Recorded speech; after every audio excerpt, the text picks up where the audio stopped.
अगर आप इस वक्त अकेले सुन रहे हैं तो कमरे के आईने पर एक कपड़ा डाल दीजिए और हां, खिड़की की कुंडी एक बार फिर टटोल लीजिए।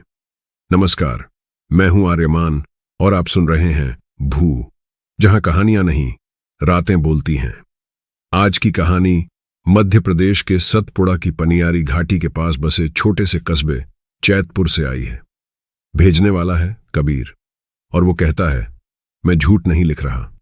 जो कहने वाला हूं वो मेरी रातों की त्वचा पर जले हुए निशानों जैसी सच्चाई है।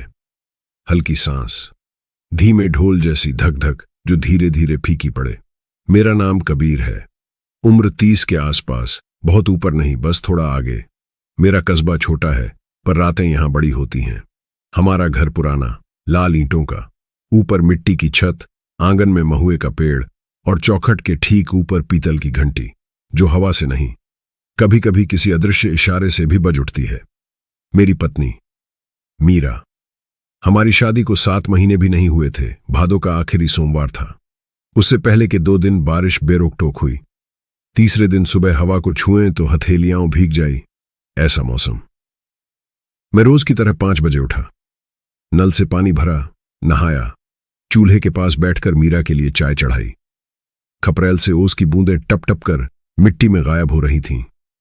महुए के पत्तों पर बैठी चिड़ियां किसी अनजाने राग को उल्टा गा रही थी। मीरा कमरे में थी, खिड़की आधी खुली, शीशे पर बारिश के सूखे धब्बे और इनके बीचों बीच वो पीठ चौखट वाली दीवार से सटी, दोनों घुटने समेटे, आंखें मेरी ओर, फिर भी किसी और के पार, जैसे मैं नहीं, मेरे पीछे कुछ खड़ा हो। मैंने मुस्कुराकर कहा, मीरा, चाय रख दी है, ठंडी हो जाएगी। वो टस से मस नहीं हुई, होंठ जैसे किसी अदृश्य धागे से बंधे, चेहरे पर कोई शिकन नहीं, पर आंखों में उभरती फिसलन, कांच जैसा पानी, पलकें जैसे भूल गई हों कि उन्हें झपकना है। मैं पास गया। सब ठीक? मैंने उसके गाल को उंगलियों से छुआ। त्वचा ठंडी, सांस जैसी ठंडी नहीं, जैसे रात भर खुले आंगन में पड़ी मिट्टी की हांडी, सुबह की ठंडी। मैंने पुकारा, मां जरा ऊपर आओ। मीरा कुछ कह नहीं रही। मां कुसुम हाथ में पूजा की थाली लिए आ खड़ी हुई, माथे पर पसीना। उन्होंने मीरा को देखा, फिर मुझे। रात में नींद टूटी होगी, कभी कभी हो जाता है। तू दुकान जा, मैं देख लेती हूं। मैंने जाने का नाटक किया, पर कदम वहीं थम गए। मां ने मीरा के कंधे पर हाथ रखा, धीमे से, जैसे कच्चे बर्तन को थामते हैं, और तभी मीरा की गर्दन, शरीर बिना हिले घूमी। वो घुमाव इंसानी नहीं था, भीतर से किसी ने हड्डियों के पेंच ढीले कर दिए हों। मीरा ने मुस्कुराया, मुस्कान नहीं, होठों की फटी किनारी, भीतर अंधेरे जैसे दांत और आंखों में कोई झांक रहा था, मुझे नहीं, फिर भी मुझे। रा। मां का स्वर कांप गया। मीरा के होंठ हिले, आवाज नहीं, पर उसकी गर्दन के भीतर हड्डियों की जड़ों से एक बहुत धीमी कचकच खुरचती हुई। तभी नीचे रसोई में से मेरी बहन नैना भागती आई। क्या हुआ भाभी को? उसने दहलीज से पूछा। तब पहली बार मीरा बोली, इतनी धीमी कि शब्द जमीन तक पहुंचने से पहले टूट जाए। सब ठीक है कुसुम जी। हमारे घर में कभी किसी ने कुसुम जी नहीं कहा। मां के लिए बस मां या अम्मा। कुसुम जी, जैसे कोई बाहर का जो घर में होते हुए भी घर में ना हो। मैंने कहा, मीरा, चाय। वो अचानक खड़ी हुई। खड़े होने का तरीका जैसे रेत से कोई मूर्ति उठे, पूरा शरीर एक साथ। मेरे हाथ से कप लिया, आंखें हटाए बिना, और कप को होठों तक ऐसे ले गई जैसे उसे याद हो कि घूंट कहां शुरू और कहां खत्म। उसने पिया नहीं, कप में अपना प्रतिबिंब देखा, ठहर कर, फिर मुस्कुराई, धीमे से बोली, ये कप अच्छा है, चेहरा पूरा दिखता है, कोई कोना खाली नहीं रहता। मां ने मेरी कलाई दबाई। कबीर, डॉक्टर को बुला। हमारे कस्बे में नए डॉक्टर आए थे, डॉ अभिनव शर्मा। उनकी क्लिनिक सड़क के उस पार, पोस्ट ऑफिस के बगल में। फोन किया, सब जैसा था वैसा बताया। उन्होंने कहा, लाइए, मैं आता हूं। हम मीरा को देखते रहे। वो हवा में हाथ उठाती, जैसे धागे छील रही हो, मानो हवा में कोई गांठ हो जिसे खोलना हो। उंगलियां बीच में अटकती, फिर वापस आकर हथेलियों की रेखाओं में दब जाती। उसकी पलकें अब भी नहीं झपकती थीं। डॉक्टर आ गए। इतनी हड़बड़ी की स्लीपर भी नहीं उतारे। पल्स देखी, फिर आंखों के सामने टॉर्च, पुतलियां, सिकुड़ी नहीं। उन्होंने बुदबुदाया, कैटाटोनिक, डिसोसिएटिव? नो। मेरी ओर देखकर बोले, कभी कभी नींद की कमी, कोई तनाव। पर उनका पर बंद होने से पहले ही तवा नदी की ओर से तेज हवा का झोंका उठा। खिड़की खड़खड़ाई। उसी पल मीरा ने टॉर्च पकड़ ली, इतनी तेजी कि डॉक्टर की उंगलियां तैयार नहीं थीं। टॉर्च उसकी गर्दन के पास दबाई। दूसरे हाथ से खिड़की की लोहे की सलाख, जो पर्दा टिकाने के लिए लगी थी, खींच ली और उसी सलाख को टॉर्च की दिशा में झटका दिया, डॉक्टर की गर्दन की तरफ। हम चीखे। डॉक्टर पीछे हटे, दीवार से टकराए। मीरा ने उसी गति से सलाख जमीन पर फेंक दी। खनखनाहट, आवाज जैसे कांच के टुकड़े कान में उतरते हो। डॉक्टर हांफते बाहर आए। डोंट डोंट, दरवाजा बंद रखिए, उकसाइए मत। ये मेरा केस नहीं। क्या मतलब? मां चीखी। बेटी के साथ ये, और आप? मां, मैंने उनका हाथ थामा। डॉक्टर ने मेरी आंखों में देखकर कहा, कोई जो इन बातों को समझता हो, कोई माई, ओझा, पुरोहित, जल्दी। और खिड़कियां मत खुलने दीजिए, आईने ढक दीजिए। आईने क्यों? नैना बोली। डॉक्टर की नजर सख्त हो गई, जैसे शब्द कान में नहीं, हड्डियों में उतार रहे हों। क्योंकि जो ऐसी नजरों से देखता है, उसे अपने जैसे शीशे चाहिए। वो चले गए। उनके कदमों की धक धक सीढ़ियों में रह गई। हमने भीतर एक कड़ी चुप्पी महसूस की। मीरा कमरे में लौट गई। इस बार खिड़की के पास नहीं, फर्श के बीचों बीच, दोनों हथेलियां जमीन पर, उंगलियां बाहर की ओर, जैसे कोई पुराना यंत्र। सिर बिना दीवार टेके धीरे धीरे हिलने लगा, जैसे भीतर कोई गीत बज रहा हो। उलटा। मैंने पिता ओंकार को फोन किया। वो धान की खरीद के लिए इटारसी थे। बोले, मैं चल पड़ा, शाम तक पहुंच जाऊंगा। उनकी आवाज में एक खड़खड़ाहट थी, फोन कटने के बाद भी मेरे भीतर रह गई। अब किसके पास? मां ने पूछा। मेरे दिमाग में एक नाम उभरा, कस्बे से 4 मील दूर, पुराने पत्थर खदान के पास। माई विंध्य। लोग उन्हें विदुषी नहीं, माई कहते हैं। उम्र 100 के ऊपर लगती, पर आंखों में ऐसी बत्ती सी जली कि लगता हवा की नेम हवा से कमरे की धूल देख लें। कहते हैं उन्होंने विंध्याचल के जंगलों में वर्षों मौन साधा। सूखी डाल जैसी देह, पर आवाज में पानी। हाट में एक बार देखा था, लोग अपनी अपनी बीमारी का नाम उनके सामने रखते और वो उन नामों पर थोड़ा पानी, थोड़ी राख और थोड़ी हंसी छिड़क देती। मैं भागा। पनियारी घाट की पगडंडी दलदल सी, चप्पल धंसती, सांस ऊपर नीचे, महुए की गंध, कहीं दूर पत्थर तोड़े जाने की सुगबुगाहट। हर मोड़ पर लगा कोई पीठ पीछे खड़ा है। माई के कच्चे आंगन पहुंचा तो वो दरवाजे पर ही थी। पीली साड़ी, सफेद बाल, माथे पर चंदन नहीं, बस राख, गले में काले धागे की मोटी माला। उनके पास करण, उनका शिष्य जैसा खड़ा था। उम्र 19-20, कंधे पर हरा बैग, आंखों में नींद नहीं, चौकन्नी रात। माई ने मुझे ऊपर से नीचे देखा, आंखें पत्थर जैसी ठंडी, फिर नाक से हवा सूंघी। घर में कौन? मां, बहन और मीरा। और मेरे होंठ खुले, पर शब्द नहीं निकले। माई ने करवट बदली। तू और बोल नहीं पा रहा? चल, बोलने की जरूरत नहीं, सांस से पहले काम हो जाना चाहिए। करण, मिट्टी, पीतल का आईना, सरसों का तेल और काली हल्दी। करण अंदर गया। माई ने मेरी ओर देखा। खिड़कियां बंद, आईने ढके। उसके सिर की चोटी मत छूना, जो कुछ भी हो पीछे से मत पुकारना। तेरे घर की दीवारों में पुरानी सांसें रहती हैं, आज उनका काम पड़ेगा। हम साथ चले। माई के कदम धीरे, पर धरती पर जैसे पेड़ चले वैसे। उन्होंने रास्ता नहीं देखा, रास्ता उन्हें देखता आया। हाथ में गोल पीतल की थाली, बीच में चिपका छोटा सा आईना, जैसे घर के मंदिर से तोड़कर लगाया गया हो। आईने पर कालिख, चारों तरफ काला धागा कसा। घर पहुंचे। आंगन में महुए की छाया लंबी खपरेल से टपकन थम चुकी थी। हवा का रंग शाम की ओर था। मां ने उनके पैर छुए। माई दहलीज पर कदम रखते रखते ठिठकी। पहले घंटी को देखा, उंगली से हल्का छुआ। घंटी चुप। वो फुसफुसाई, वो बाहर है, अभी अंदर नहीं। अच्छा है। कौन? मां घबराई। जिसे तू अब तक नाम नहीं दे पा रही। माई ने करण को इशारा किया। नमक, नींबू, सरसों का तेल, हर खिड़की की चौखट पर रेखा। और उन्होंने मेरी तरफ देखा। रसोई का आईना निकालकर थाली में उल्टा रखो, आज कोई आंख किसी आंख में नहीं देखेगी। मैंने रसोई का आईना उतारा। रोज उसी में नींद का बचा हुआ अंधेरा झाड़ता था। उसे उतारते हुए लगा, आज मैं अपनी एक आदत नहीं, अपनी एक हिम्मत उतार रहा हूं। आईना थाली में उल्टा रखा, काला धागा कसा रहा। माई ने सीढ़ियों की ओर देखा। वो ऊपर है। हां, मीरा, मैं बोलता। उससे पहले उन्होंने हाथ उठा दिया। नाम से मत बुला। क्यों?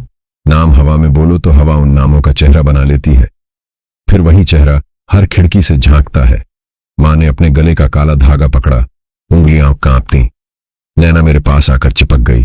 भैया, हॉल में आओ, माई ने कहा।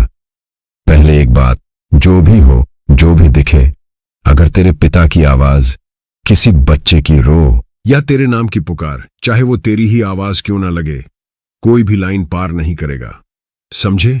हमने हां में सर हिलाया। माई ने थाली हॉल के बीच रखी। करण ने सरसों के तेल का दिया जलाया। लौ उठी, पीली।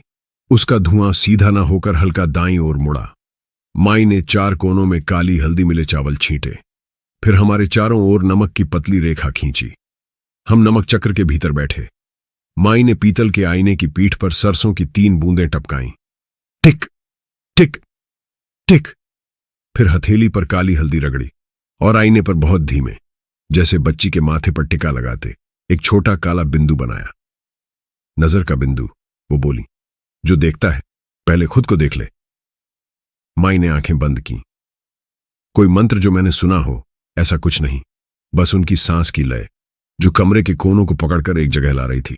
तभी ऊपर से बहुत धीमी रेंगती आवाज, जैसे मोटी रस्सी फर्श पर घर्षण से सरक रही हो। दीवार पर लंबी खरोंच, और फिर हंसी नहीं, हंसी का उल्टा, ऐसा स्वर जिसे हंसी भी सुनकर शर्माए। मां ने मेरा हाथ थामा। देखो, फुसफुसाई। मीरा सीढ़ियों के मुहाने पर थी, पर वैसी मीरा नहीं। बाल खुले नहीं, खुले से भी ज्यादा, जैसे हवा उसके बालों में फंस गई हो। गर्दन थोड़ी ज्यादा बाईं, आंखें कहीं दूर अटकी, फिर अचानक किसी अदृश्य धागे से खींचकर हमारी ओर। हथेलियों काली मिट्टी से सनी, पर नाखून लंबे नहीं, उल्टे दबे हुए। उन दबे हिस्सों में काला जमा, कीचड़ नहीं, राख और कुछ और के बीच का रंग। वो हॉल में आई, नमक रेखा के सामने रुक गई, नीचे झुकी, रेखा को देखा, जैसे चींटियों के पुराने रास्ते का डर। फिर ऊपर माई की ओर। उसने होंठ खोले। रास्ता क्यों रोकोगे? माई चुप रही। उन्होंने सरसों की लौ के पास अपना हाथ रखा, इतना पास कि लौ उनका स्पर्श खाकर रंग बदलने लगे। दिए की रोशनी आईने की पीठ पर पड़ रही थी। आईना उल्टा था, तेल की बूंद बिंदी की तरह चमक रही थी। मीरा, या जो भी था, हल्के से हंसी। ये सब नमक, रेखा, तांत्रिकता, बच्चों का खेल। आवाज टूट टूट कर आई, हर शब्द के बीच जैसे भीतर कोई जोड़कर फिर काट रहा हो। माई ने पहली बार बोला, नाम बताओ। मीरा की आंखें तिरछी हो गईं। नाम एक नहीं, कई कई सांसें जो साथ चलती हैं। कौन सा नाम सुनना चाहोगी? माई ने तेल की बूंद आईने के किनारे पर घुमाई। तुम्हारी मां का, तुम्हारे प्रेम का, या उस कुएं का जिसकी ईंटें तुम्हारे दांतों में फंसी हैं? मीरा की गर्दन एक पल को रुकी, फिर जैसे भीतर किसी ने ढोल की खाल पर अचानक हाथ मारा। वो पीछे झटकी, हल्की हंसी फुफकार बन गई। आंखें अब खाली नहीं, पर पूरी भी नहीं, उनमें किसी के आने का इंतजार था। तू बहुत जानती है माई, वो बोली, पर जानने से क्या? जो हुआ और जो होने वाला है उससे होता है। तूने सबको नमक में बैठा रखा, आईना उल्टा रखा, आवाज बंद की, पर सांसों का क्या करेगी? उनकी गिनती बदल देगी। उसने हवा में उंगलियों से गिनती की, 1 2 3, फिर चुटकी बजाकर रोक दी। अगली सांस किसकी? नैना सिमट गई। भैया। मीरा झुकी, नमक रेखा से 1 इंच दूर। जमीन की हवा सूंघी, उसके होंठ लंबे हुए। उसने अपने बाल की एक पतली लट रेखा पर गिराई। लट रेखा को छूकर जैसे वहीं ठहर गई, नमक में फंसी छींटी। तू नमक नहीं पार कर सकती, माई ने कहा। नमक धरती का पसीना है, पसीना जिंदा का होता है, तू जिंदा नहीं। जो हुआ, अगर मैं मां से सुनता तो कहता किस्सा मत बना, पर मैं वहां था। मीरा की एड़ियां जमीन से उठी, हवा नहीं, उसका भीतर का अंधेरा उसे ऊपर उठा रहा था। उसकी पीठ ऐसी मुड़ी जैसे बीच की 2 हड्डियों के बीच चीरा हो और धागे से खींचा जाए। वो झूलने लगी, एक अदृश्य रस से और दिखती हुई रोशनी के बीच दिए की लौ बड़ी, पीली, फिर सफेद होने लगी। आईना, माई ने करण से कहा। करण ने थाली जरा आगे खिसकाई। माई ने आईने की पीठ की कालिख पर उंगली घुमाई, अपने माथे पर सीधी काली रेखा खींची। देखेगी? उन्होंने पूछा। तूने क्या देखा था? मीरा की नजर उनकी उंगली पर ठहरी। एक पल, फिर उसकी आंखें अनदेखी हड़बड़ी में हिल गईं। भीतर से अजीब सी घरघराहट, जैसे पुराने रेडियो का चैनल बदलता है। कौन? उसने हांफती धुएं सी बोली। माई ने तेल की एक बूंद और डाली। इस बार बूंद ने खुद रास्ता बनाया, पीठ के किनारे से आईने की पतली दरार तक। दरार? मैंने गौर से देखा। आईने पर बाल सी पतली सीधी लाइन, उसके नीचे चिपका बहुत पुराना कागज, मानो किसी ने पीछे मंत्र लिखकर चिपकाया हो। माई ने कागज को देखे बिना कहा, नम का भी नाम होता है। ये घर वो नाम जानता है, तू भी, बेला। नाम गिरा आंगन के बीच पत्थर की तरह। लहरें नहीं, धूल का गुंबद। मीरा की गर्दन उस धूल में घिर गई। उसकी आंखों का कांच चटकता लगा। होंठ, जो अब तक संतुलित मुस्कुराहट में थे, अब कांपे। मत बोल। भीतर की आवाज फुसफुसाई। उसका नाम मत बोल। नाम जब बोलते हैं तब क्या? माई ने नरमी से पूछा। तब वो उठती है। और अगर आज उठना जरूरी है, माई ने आईने पर नजर टिकाए कहा, तो उठे। जो दबा है चुभेगा। मेरी रीढ़ में ठंडा कुछ रेंग गया। बेला, मैंने जैसे अपनी ही सांस से कहा। आंखों में किसी पुराने रास्ते की मिट्टी भर आई। बेला, मेरी बचपन की पड़ोसन नहीं, मेरा पहला चुना हुआ सच। मैं 17, वो 14। उसके घर में त्योहार नहीं होते थे, माथे पर कभी सिंदूर नहीं देखा, पर मेरी खिड़की पर नींबू मिर्च उसने बांधी थी। एक दिन मां ने उसे दहलीज पर अटखेलियां करते देखा और कहा, ये लड़की इस घर की लक्ष्मी नहीं बनेगी। बेला आंसुओं के बीच हंसी। लक्ष्मी नहीं, रात को बांधा नहीं जाता कुसुम। कुछ महीनों बाद उसकी शादी कस्बे से बाहर तय हुई। शादी नहीं हुई, वो कहीं गई, लौटी नहीं। फिर पत्थर खदान के पास सूखे कुएं में उसका दुपट्टा मिला और उसके बाल। लोग बोले, जंगली कुत्ते। मैं वहां रुक जाता हूं। मैं नमक चक्र में उंगलियां कस रहा था। माई ने मेरी बात काट दी। जो होना था हो गया। आज जो हो रहा, किसी की इच्छा नहीं, बीते हुए के अधूरे से। मीरा नमक रेखा के ऊपर, हवा में। उसके बालों का सिरा आईने की पीठ से कुछ इंच ऊपर। उसकी आंखें एक पल को पूरी मेरी। उस पल में मेरी मीरा ने मेरी ओर देखा, बस इतना। फिर वो पल किसी अनाम उंगली से छुए कांच की तरह टूट गया। मीरा की आवाज बदली। इस बार उसमें बेला का कांपना नहीं, एक और परत। कुसुम जी। उसने मां को देखा। दहलीज साफ कर लो, खून दिखता है। मां का चेहरा पीला। काश पछतावे का मंत्र मत पढ़, माई ने धीरे कहा। घर को तेरी सांस चाहिए। तभी भीतर से बंद दरवाजा हल्का कांपा। बाहर से कोई बहुत धीरे थपथपा रहा था, जैसे पूछ रहा हो, आऊं? उसी के साथ साथ हमारी घंटी, जो अपने आप कभी बजती थी, अब बजने लगी। धीमे, फिर तेज। खनखनाहट नहीं, ठंडी झंकार। मेरी मेज पर रखा पुराना ट्रांजिस्टर अपने आप चालू। स्टेशन बदलने लगा। कहीं से एक बहुत पुराना गाना उल्टा उतरता सुनाई दिया। स्वर उल्टा, शब्दों की पीठ, और पीछे कुछ, कबीर। मेरे कान के बहुत पास, इतना पास कि त्वचा ने वजन महसूस किया। किसी ने पुकारा। वही आवाज, मीरा जैसी, बेला जैसी, मेरी जैसी। पीछे मत देख। माई ने इतने धीमे कहा कि लगा ये शब्द मेरे दिमाग में बने। अगर तू पीछे वाला चेहरा देख ले तो सामने वाले की आंखों में कैसे देखेगा? मैं पत्थर हो गया। नमक रेखा मेरे घुटने से एक उंगली दूर चमक रही थी।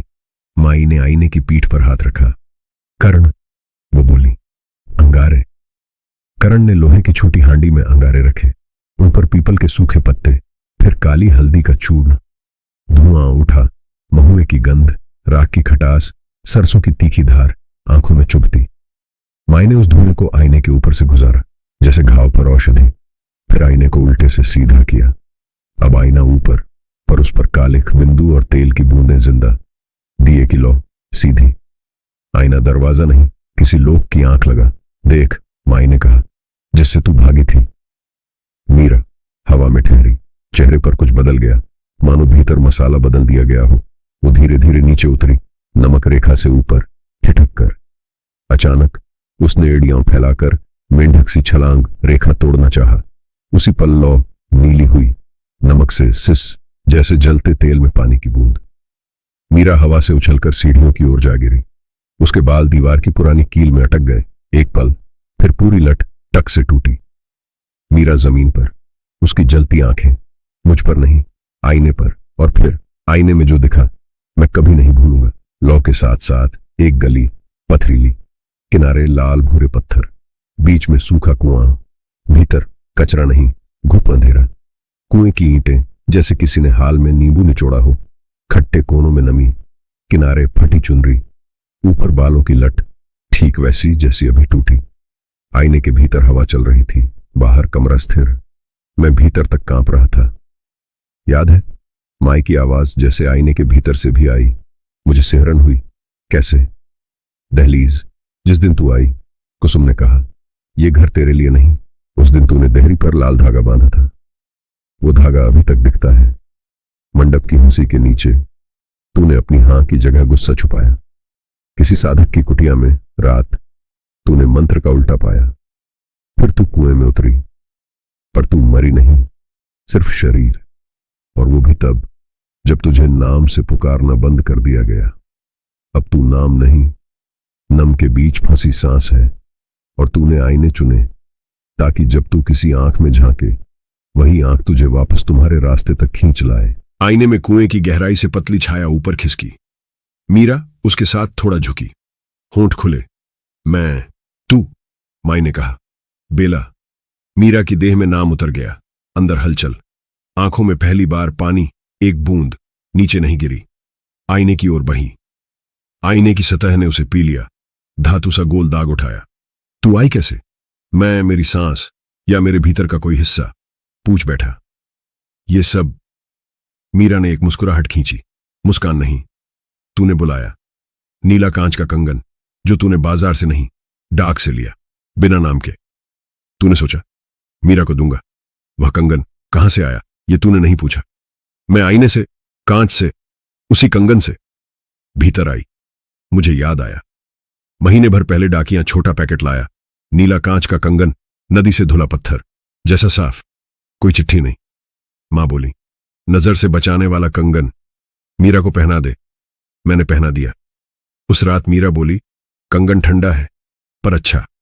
मैंने हंसकर कहा, कांच का होगा। मुझे नहीं दिखा।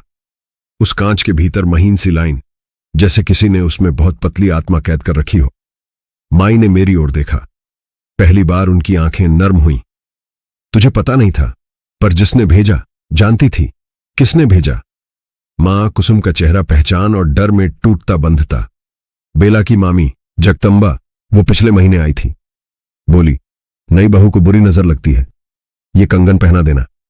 मैंने सोचा, सोचना छोड़ अब। माई ने कहा, अब करना है। मीरा अब हवा में नहीं, धीरे धीरे उतरी। नमक रेखा से 1 इंच पीछे ठहरी। अपनी कलाई देखी, जहां नीला कंगन था। उसे ऐसे छुआ मानो अपना चेहरा छू रही हो। ये मेरा रास्ता है, तेरा फंदा, माई ने पलटकर कहा। और फंदे के बाहर भी रास्ता होता है? कैसे? उसकी आंखों ने पूछा। माई ने आईने पर काली हल्दी का दूसरा बिंदु बनाया, पहले के ठीक उलट। फिर हरे बैग से कर्ण ने पतली लोहे की कील निकाली। माई ने उसे बिंदु के पास रखा। लोहे को कांच से मिलाओ कि कांच तुझे सह न पाए। लेकिन उन्होंने मेरी आंखों में सीधे देखा। करना तुझे है, ये तेरी कहानी का अधूरा है। दरवाजा दिखा सकती हूं, चलना तू है। मैंने हां में सिर हिलाया। उंगलियां कांप रही थीं। मीरा या बेला मुझे देख रही थी, नींद और आग के बीच। मैं नमक की सीमा तक आया, हाथ बढ़ाया। कंगन से 1 उंगली दूर, कांच की ठंड मेरे हाथ तक आई। मां की बचपन वाली सीख, दाहिना हाथ पहले और नजर सीधी। अंदर फुसफुसाई। मैंने कांच छुआ। उसी पल घर के जितने आईने थे, रसोई, बेडरूम, अलमारी, जो हमने ढक दिए थे, उनके भीतर से हल्की हल्की खटखट, जैसे कोई उंगली शीशा टोक रही हो, आने लगी। आवाजों पर ध्यान मत दे, माई ने कहा। मैंने कंगन किनारे से पकड़ा, धीरे, जैसे बच्चे से खिलौना लेते वक्त उसकी आंखें फैले पड़ते हैं। मीरा के होंठों से हल्की कराह निकली, मत मत। फिर वही मत, जैसे किसी दूसरी भाषा से लौट कर आया, कर दे। मैंने कंगन कसा। करण ने कील मेरी हथेली पर रख दी, कील कंगन के पतले हिस्से पर। पहली टक्कर, बहुत छोटी आवाज, जैसे दो चींटियां बिंधी। दूसरी, कांच में महीन दरार, आईने में धुआं सा। तीसरी, टक, कांच टुकड़ों में। नीले कांच की गंध, बारिश के बाद पत्थर भीगे जैसी, कमरे में फैल गई। और उसी के साथ आईने की सतह, अब तक शांत, उस पर लहरें, मानो किसी ने तालाब में कंकड़ फेंका हो। मीरा का शरीर जोर से हिला, जैसे अदृश्य रस्सा कस गया। उसकी आंखें एक पल को छत की लकड़ी की बीम की ओर घूमी। वहां जहां रोज कोयबाज बैठते, आज दो छायाएं हमेशा रहती थीं, खिड़की और दिए की, पर तीसरी पतली लटकी। वो छाया नहीं, एक स्याह पानी जो हवा में बह रहा था। आईना उस पानी को बुला रहा था। स्याह पानी धीरे धीरे आईने में उतर गया। आईना दृष्टि से मौन कुआं बन गया। उसकी सतह किसी पुरानी रात के हिस्से से भर गई। मीरा जमीन पर गिरी, सिर मेरी ओर, आंखें बंद, पलकें पहली बार झपकी। मैं लपका, पर नमक रेखा अभी नहीं। माई ने रोका, कुछ पल अभी। घर बाहर की आवाजें थम गईं। घंटी जो खुद बज उठती थी, एकदम चुप। आईने की सतह पर स्याह गोल धीरे धीरे सिकुड़ा। भीतर का कुआं अब भी था, पर अंधेरा सीमेंट सा जम रहा था। तेल की बूंदों वाली किनारी ठंडी। माई ने नाखून से आईने के कोने पर खरोंच बनाई। बंद, उन्होंने बुदबुदाया। बंद। आईना लाल कपड़े में लिपटा, 2 गांठें, फिर 3, काले धागे की 3 परिक्रमाएं, लोहे की कील से बीच में छोटी सी टकटक। फिर उन्होंने आईने को थाली से उठाया, छाती नहीं, अपनी परछाई के बीच समेट लिया। अब मेरी आवाज जैसे किसी और के कंठ से निकली। अब नमक रेखा पार कर। माई ने सिर हिलाया। मैं धीरे धीरे, जैसे डरी हुई गाय के पास, मीरा तक पहुंचा। उसकी त्वचा अब भी ठंडी, पर ठंडी ऐसी नहीं कि दिल जमा दे। माथे पर पसीना, पानी नहीं, कुआं। उसने आंखें खोली। पहली नजर बहुत दूर, फिर पास, फिर मुंह पर। होंठ बोले बिना कांपे, रुके। फिर उसने बस सिर हिलाया। इतना, और मेरी दुनिया को जीने का नया बहाना मिल गया। मां ने पीठ के पीछे सिसकी दबा ली। नैना फर्श पर बैठकर घुटने पकड़कर, जैसे बचपन का कोई खेल याद आ गया हो। स्थिर, यहीं पिता ओंकार आंगन में दाखिल हुए। चप्पलें मिट्टी से सनी, चेहरे पर धूल, आंखों में हड़बड़ी। ये सब। माई ने हाथ उठाया। बैठ, पहले सांस, बाद में बात। करण ने मीरा के चेहरे पर पानी के छींटे दिए। पानी नहीं, जैसे मंत्र। मीरा ने हल्की खांसी के साथ आवाज वापस पाई। टूटती नहीं, बनी हुई। कौन थी? पिता ने पूछा। क्या चाहती थी? माई ने मंद स्वर में कहा। नाम, बेला, चाहत, कुसुम के इनकार का बदला, और अपनी बिखरी सांसें। पर बदला हमेशा किसी को मारकर नहीं होता, कभी कभी चेहरे बदलकर होता है। मां के घुटनों पर हाथ टिके। मैंने जो कहा था वो उस दिन का गुस्सा था। मैं नहीं जानती थी कि वो कुसुम, माई ने कोमल कठोरता से कहा। जो नहीं जानती, कभी कभी वही सबसे बड़ा जानना होता है। और उन्होंने नीले कांच के टूटे टुकड़े मेरी हथेली पर रखे। ये अब भी इस घर से बाहर का रास्ता नहीं जानता। इसे मैं ले जाऊंगी। आईने में जो कैद है वो भी। 7 दिन, खिड़कियां बंद, रात 11 से 12, आंगन में दीपक। किसी को नाम लेकर पीछे से मत पुकारना। और पिता के शब्द तेज निकले। और बताती हूं, जो पूछ रहे हो। माई ने उनकी आंखें पढ़ लीं। बेला की मामी जगदंबा, जगतान, नजरबंदी और आईना साधना की तांत्रिक है। वही कंगन के भीतर रास्ता खोल लाई, ताकि बेला की अधूरी सांस तेरे घर पहुंचे। कुसुम का ना नई बहू की देह और इस दहलीज से पूरा हो। मां के होंठ कांपे। वो अब आएगी? आएगी नहीं, पास है। माई ने दरवाजे के ऊपर चौखट की ओर देखा, जैसे हवा में कोई तंतु तना हो। आईने की भूख जब रोकी जाती है, जिसने भूख लगाई, वो पूछने आती है, किसने मिट्टी में मुट्ठी मारी? करण ने बैग कसकर पकड़ा। माई, क्या करना होगा? 2 काम, माई ने कहा। पहला, जो कैद है पूरी तरह बंद, कि कोई खोल ना सके। दूसरा, जहां से धागा शुरू हुआ वहीं जाकर काटना। पत्थर खदान के पास का सूखा कुआं। कुएं का नाम सुनते ही मेरे कंधों में एक साथ सर्दी गर्मी दौड़ गई। आईने में दिखी पथरीली गली मेरे सीने में फिर बन गई। मीरा, जो अब घर में, मेरे पास, उसने मेरी कलाई को पहली बार बिना ठंड के छुआ। जाना पड़ेगा? उसकी आंखें पूछती। हां, मैंने मैंने सिर हिलाया। 7। माई ने नमक रेखा के 2 स्थानों पर उंगली से स्पर्श किया, मंत्रलय में फूंक मारी। रेखा एक सांस भर थरथराई, फिर जम गई। रेखा बनी रहे, दिया बुझने न देना। उन्होंने मां और नैना से कहा, कुसुम, तेरी जुबान से जो रह गया आज वही काम आएगा। माफी। जब कुएं पर तू नाम लेगी, पानी तेरी आवाज पहचानेगा। हम सब चलें? पिता ने पूछा। नहीं, माई ने ना को सहलाकर कहा। घर को सांस चाहिए। कुसुम, नैना, ओंकार दिए के साथ कुंडियां जांचते रहना। अगर घंटी खुद बज उठे, ताली नहीं, नाम नहीं, बस कहना, बस। आईना मेरे साथ है। उन्होंने लाल कपड़े में लिपटा आईना अपने शरीर नहीं, अपनी परछाई के भीतर पकड़ा।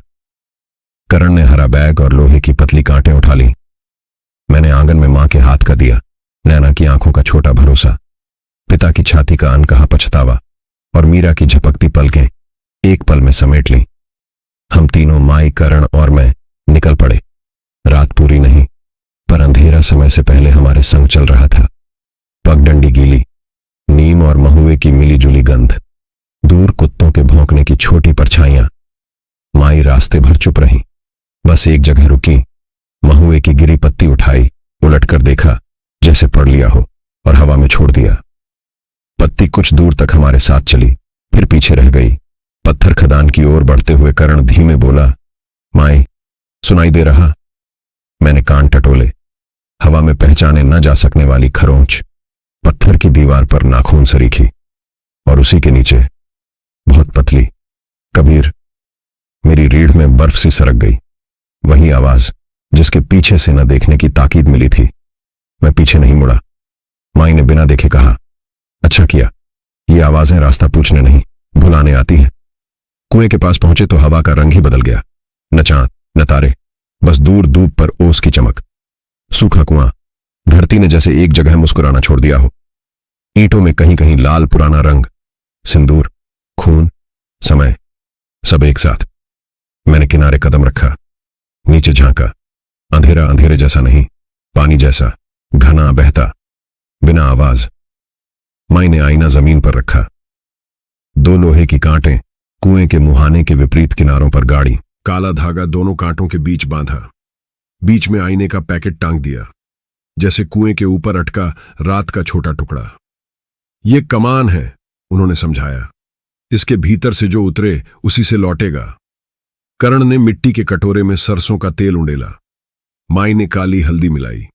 एक बूंद कमान के बीच से नीचे छोड़ी। बूंद हवा में एक पल ठहरी, फिर अंधेरे में समा गई। कोई आवाज नहीं, पर कुएं की दीवारों पर जैसे भीतर से उंगलियां फिर गईं, सूक्ष्म, डरावनी, पहचानी। कबीर, माई ने कहा, कुसुम का इनकार तुझसे जुड़ा था, अब तेरी आवाज से उसका उल्टा। वही नाम, साफ, जैसा तूने आखिरी बार अपने भीतर कहा था।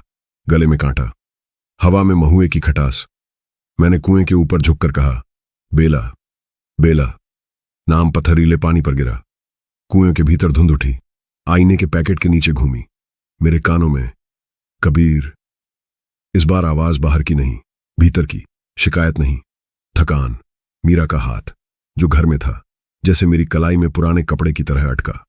माई ने कमान के धागे पर एक और गांठ कसी। अब कुसुम का हिस्सा, उन्होंने फुसफुसाया। उसी पल पीछे कदमों की आवाज, धीमी, टेढ़ी, वहीं रुकती जहां हमारी सांस रुकती। मैंने बिना पीछे देखे पूछा, कौन? नाम लेकर बोला। एक करखती आवाज, बुजुर्ग पर निडर। मैंने देखे बिना पहचान लिया, जगदम्बा। दहलीज से आगे मत आना, जगतान। माई की आवाज हड्डियों तक उतर गई। यहां नाम बांटने नहीं, लौटाने का काम है। अंधेरे में कर्कश हंसी बिखरी। लौटाने? जो मेरा है, तेरा? तूने प्यास लगाई, पानी नहीं बनाया। माई बोली, कांच में कैद सांस, किसी की माल नहीं, वो बस रास्ता भूलती है। मेरे दांत भींच गए।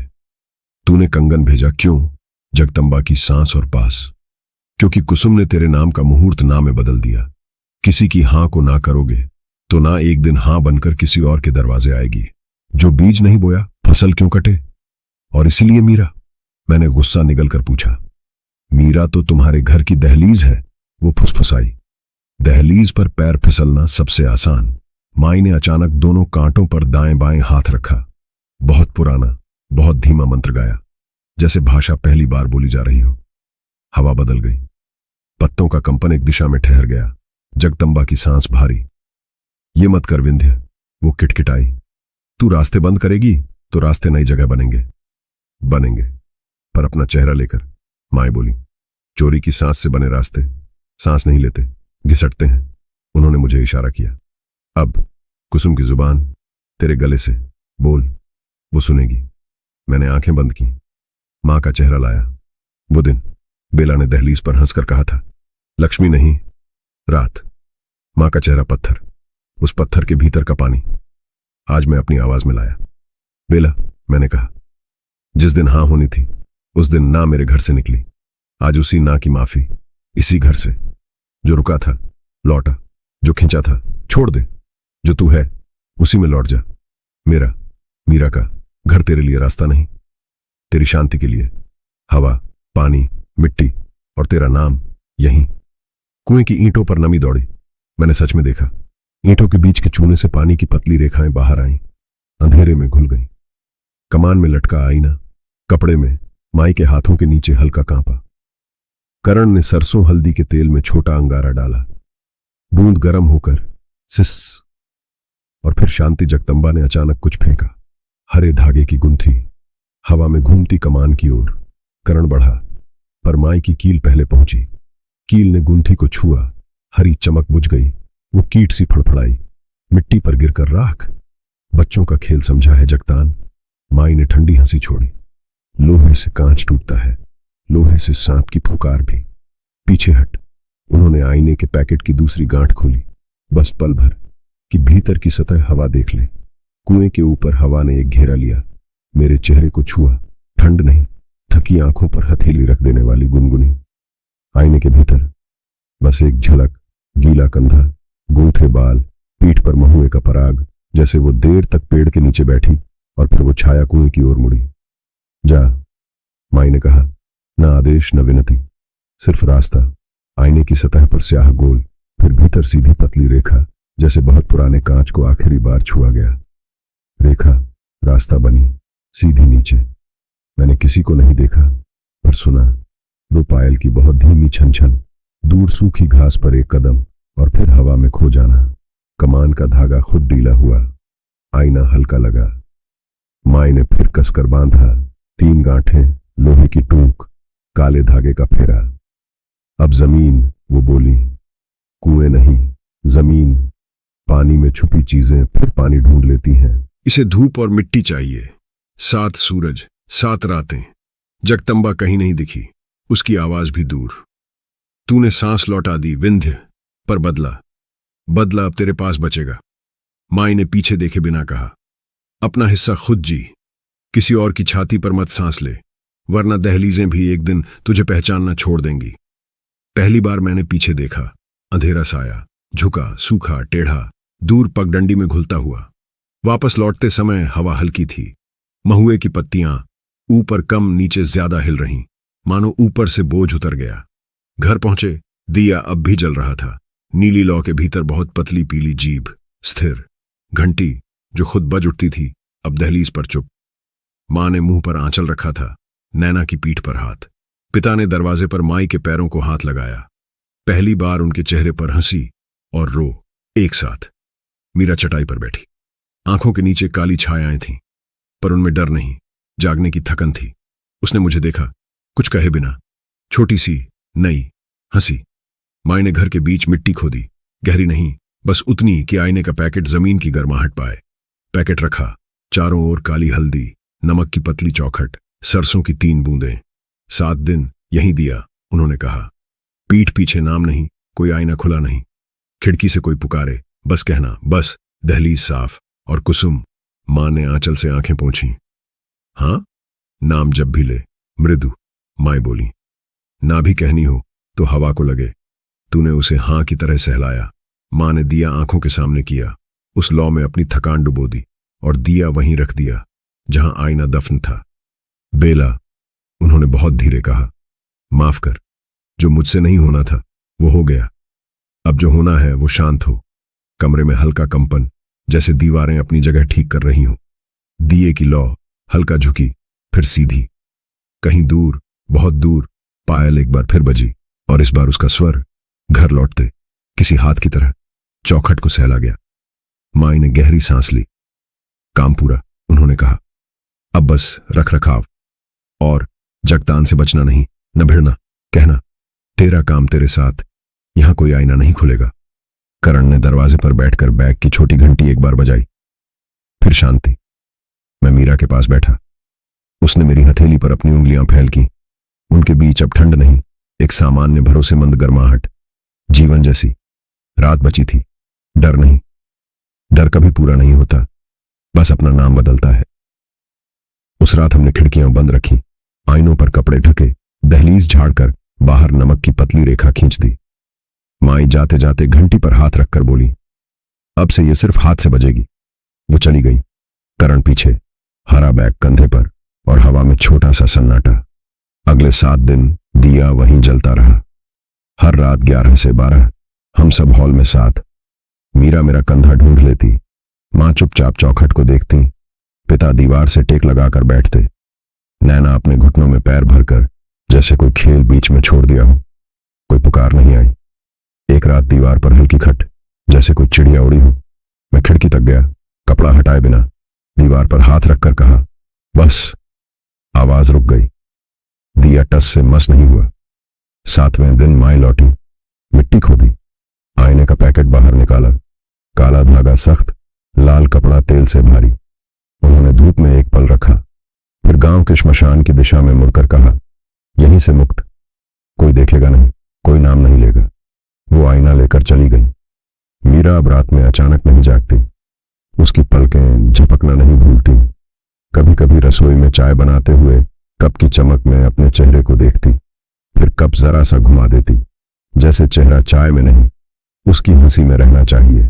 मां अब दहलीज झाड़ते में बुदबुदाती, आओ नहीं, जाओ नहीं, बस रहो। उनकी आवाज में नई स्थिरता थी, कठोरता नहीं। पिता ने आंगन की घंटी को नई डोरी से बांधा।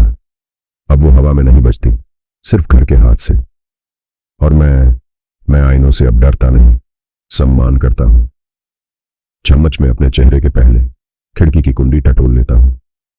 रात में कहीं दूर पायल की बहुत हल्की छन, तो मुझे लगता किसी और की नहीं, मेरी अपनी सांस, मेरी अपनी रात, जो अब आईने में नहीं, घर में टिक कर दिए की लौ के साथ धीरे धीरे चल रही है।